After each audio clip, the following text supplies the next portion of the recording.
the great beauties of nature.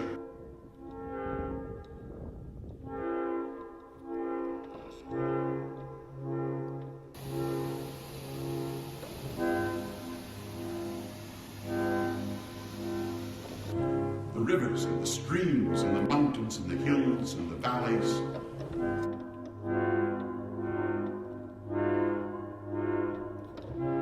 These things are more valuable than diamonds or gold.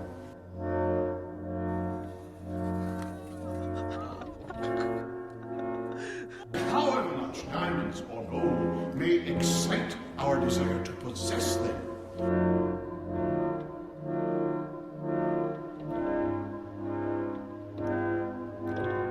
they cannot enlarge our ideas or elevate our ideals. And all of those great ones